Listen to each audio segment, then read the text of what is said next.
Good evening. Thanks for joining us at Awaz News. I'm Kubrali and I'll be taking you through big news across Canada.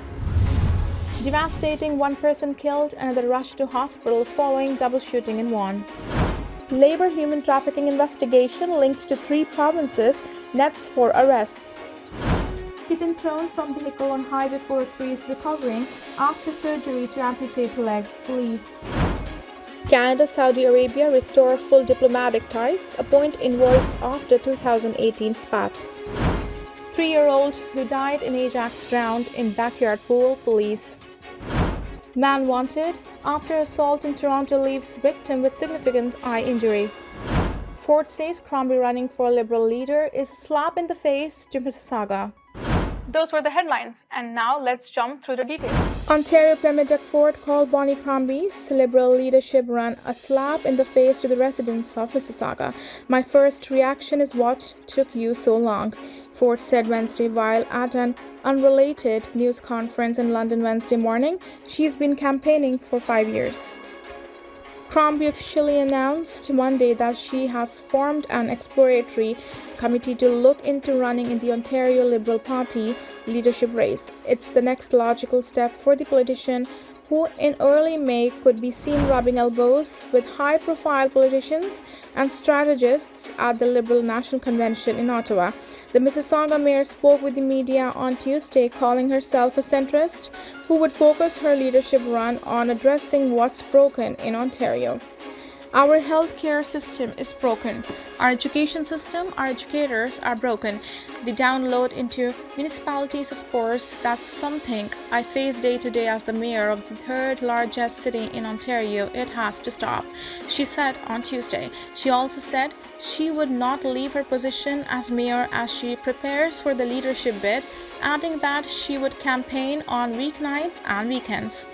Ford took issue with the decision, saying, "You can't put your butt on both sides of the fence." Last week, the Doug Ford government announced the dissolving of Peel region, effectively making Mississauga, Brampton, and Caledon single-tier cities in the next 2 years. This was something Crombie campaigned on October 2022 and has long supported, along with her predecessor Hazel McKillen. However, if Crombie wins and becomes the next Ontario Liberal Party leader or chooses to resign from her position during the race, she would be leaving her city to transition to a new style of governance under the helm of a new mayor. Crombie has not held back from criticizing the progressive Conservative government's decisions in the past. Reaction is, what took you so long? She's been campaigning for 5 years. My second reaction is, bring it on. That's simple as that. You can't be running for mayor or being mayor and running for a leader. You can't put your butt on both sides of the fence. What's happening? We're making the largest change in the history of Mississauga and Peel. And this is all about Bonnie Crombie's political, agenda. It's not about the people of Mississauga. I'm going to take care of the people of Mississauga. And Bonnie's going to be running around the province, not worrying about the people of Mississauga. In my opinion, it's a real slap in the face to the residents there. I'll always be there, working for the folks there. And rather than Bonnie running around, let's get on with the show, run for leader, and let's make this thing happen. Because people do not want to go back to the Liberal era of losing 300,000 jobs, not building homes. And by the way, Mississauga, with a population 800,000 people, they only built 2,100 homes. That's unacceptable because there's a logjam at Mississauga. I think the best thing to do, she runs against me and we get a new mayor in Mississauga. That's my opinion.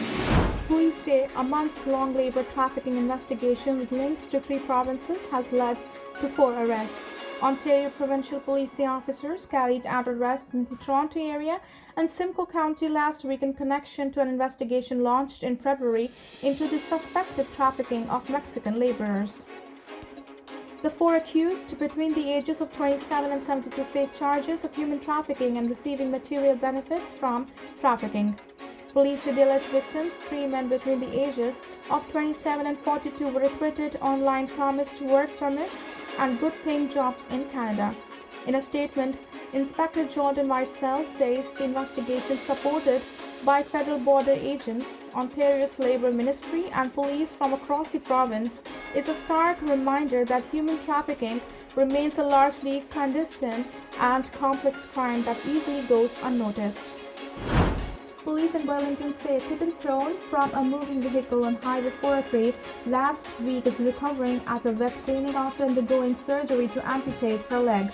In a video posted online, Constable Beckers of the Burlington OPP detachment said officers located the kitten on the side of the road after it was reportedly tossed from a vehicle heading east on Highway 403 just west of Waterdown Road at around 10:45 a.m. on Friday.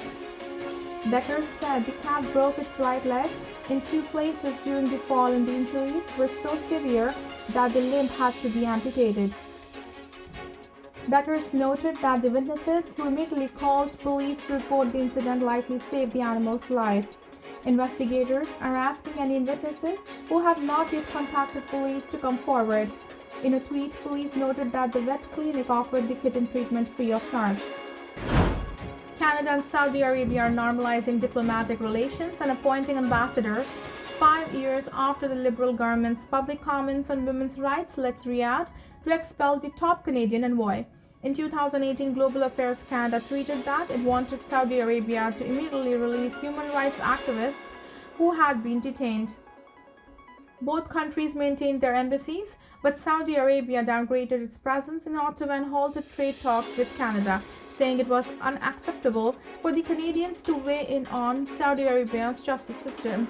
Global Affairs Canada said in a statement Wednesday that Prime Minister Justin Trudeau and Saudi Crown Prince Mohammed bin Salman agreed during a chat last November that they wanted to restore diplomatic relations. The department said this discussion took place on the sidelines of the Asia-Pacific Economic Cooperation Summit in Bangkok. At the time, reporters noted Trudeau had attended a lunch with leaders including Prince Mohammed, who is Saudi Arabia's prime minister. That day, Trudeau played down the notion that Ottawa was seeking to restore ties. Now, the department says the two countries are putting their ties back to where they were 5 years ago on the basis of mutual respect and common interests. Dennis Horak, the Canadian ambassador who was expelled during the 2018 spat, said in an interview that Ottawa needs to seize on the momentum to build closer ties with Saudi Arabia since it's a key ally with an increasingly prominent role in countries from Syria to Yemen. In 2018, RIFT led Saudi Arabia to send fewer students to Canada after years of having a significant footprint in university classrooms and teaching hospitals. Ottawa has thanked Saudi Arabia for its help in resettling Canadians fleeing Sudan after an outbreak of brazen violence in that country last month. One man is dead and another is in hospital following an early morning shooting in Vaughan. The incident happened during a gathering at an industrial plaza at 400 Creditstone Road, which is north of Highway 7 west and east of Jane Street. Sergeant Clint Whitney told media at the scene that multiple shots rang out shortly before 4 a.m. outside a recording studio, but would not confirm if the shooting is connected to people who were at that location. York Regional Police Service said officers were called to the scene at 3:50 a.m. on Wednesday. There, they found two men suffering from gunshot wounds. One of the victims, identified only as a 39-year-old man, was located without vital signs and pronounced dead at the scene. The second, a 27-year-old man, was transported to a local trauma center in life-threatening condition. No suspect information is available at this time. Investigators say they believe that there were several people in the area at the time of the shooting and are asking any witnesses who have not yet come forward to speak with them. Police are also asking anyone with video or dashcam footage from the area of the incident to contact them. A man is wanted after an assault in Toronto's East End early this month that left a person with a significant eye injury. Just after midnight on May 5th, officers were called to the area of Queen Street East and Kenilworth Avenue for a report of an assault, police said. According to investigators, the victim and the suspect were together with a group of other people at 12:15 a.m. when an argument ensued. At that time, the suspect allegedly assaulted the victim, which police said caused significant injury to their eye. It's unclear if the suspect and the victim are known to each other. Police are looking to identify the suspect and release surveillance images of him on Wednesday. He is described by police as being 25 years old, 5'10" with a slim build, clean-shaven and brown hair. He was last seen wearing a LA Dodgers baseball hat, a Toronto Maple Leafs jersey, black pants and sneakers, police said. This was all from us today. I'm Kubra Ali, and I'll see you back tomorrow, same time, same channel. Have a good night.